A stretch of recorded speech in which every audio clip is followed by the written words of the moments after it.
ဒီဗီဒီယိုလေးကိုကြည့်နေတဲ့ထဲမှာထိုင်များပြီးတော့ဘိုက်ကူခါတော့ဝင်းချုပ်နေတဲ့သူတွေရှိတယ်ဆိုလို့ရှိရင်ကြော်မသွားနဲ့နော်။ဘာဖြစ်လို့လဲဆိုရင်ကျမရဲ့ကိုယ်လေးကိုပြောပြမလို့နော်။အဲ့တော့ငကိုတော့ဆိုကျမဆိုအရန်ဝင်းချုပ်တာနော်။ဝင်းချုပ်တာဆိုတော့၄-၅ရက်ကြာမှတစ်ခါတော့သွားတယ်ထဲမှာအဲ့တော့ဘာဖြစ်လဲဆိုဘိုက်ကလည်းပူတယ်ခါလည်းတုတ်လာတယ်။အဲ့တော့ဝိတ်များလာတယ်ပေါ့နော်။ဝိတ်ကလည်းများလာတယ်အဲ့ဒါနဲ့ပေါ့နော်။ဟိုဆေးကကောင်းတယ်ဆိုလို့တောက်လိုက်ဒီဟာကောင်းတယ်ဆိုစားလိုက်ပေါ့နော်။အဲ့လိုမျိုးတွေလုပ်နေတဲ့အချိန်မှာဒီမှာဒီဟာလေးကစပြီးဝင်းလဲမှန်တယ်ဝိတ်လဲရော့တယ်ပေါ့နော်။အဲ့လိုမျိုးလေးပြောတဲ့အတွက်ဒီမှာဒီဝဲအစတော့ကတော့ဝဲစားမယ်ပေါ့နော်ဝဲစားမယ်ဆိုပြီးတော့အမှနဲ့9ခုမှာလိုက်တယ်9ခုမှာလိုက်တော့အချိန်မှာကိုကဘယ်လိုစားလဲဆိုတော့ဒီတိုင်းလေးပဲပေါ့နော်ဒီတိုင်းလေးပဲစားလိုက်တဲ့အတွက်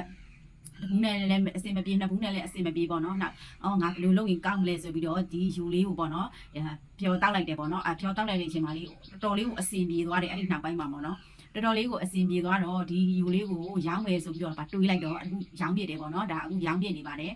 အဲ့တော့ဒီယိုလေးနဲ့အစီပြေလို့ကျမကကြီးရောင်းလိုက်တာပေါ့နော်အခုဆိုရင်ကျမလိုချင်တဲ့ဝိတ်လဲရတယ်နောက်ပြီးတော့အများကြီးလည်းမဝတော့ဘူးပေါ့နော်ဝါလည်းမဝတော့ဘူးကိုလိုချင်တဲ့အနေထားလေးလည်းရတယ်နောက်ပြီးတော့ပေါ့ပပလေးနဲ့တွတ်လက်လက်ကလေးလည်းဖြစ်လာတယ်ပေါ့နော်အခုလမ်းချောင်းရင်နောက်မှလေးကိုလေးဟိုတော်တော်လေးကိုပေါ့သွားတာငကိုတော့ဆိုလို့ရှိရင်လေးအထိုင်အတားလေးလေးလန်ပြီးတော့လေးအဲ့လိုမျိုးဖြစ်နေတဲ့အချိန်မှာကျမကဒီယိုလေးကြောင့်ပေါ့နော်အခုဆိုလို့ရှိရင်တွတ်လက်ကလေးနဲ့လို့ဟောပေါ့ပလေးကိုနေရထိုင်ရတာကိုအစီပြေသွားတယ်ပြီးဝိတ်လဲကျသွားတယ်ဆိုတော့ပို့ပြီးတော့အစီပြေသွားတယ်ပေါ့နော်အဲဒါကြောင့်မလို့ကျမတို့ပဲခံစားနေရတဲ့သူတွေရှိတယ်ဆိုလို့ရှိရင်ဒီယိုလေးကိုစားဖို့တိုက်တွန်းပြစီမနော်ဒီယိုလေးက6လပိုင်းကုန်လို့ရှိရင်ဈေးတက်မှာအခုချိန်မှာဆိုလို့ရှိရင်အရင်ဈေးလေးနဲ့ရသေးတယ်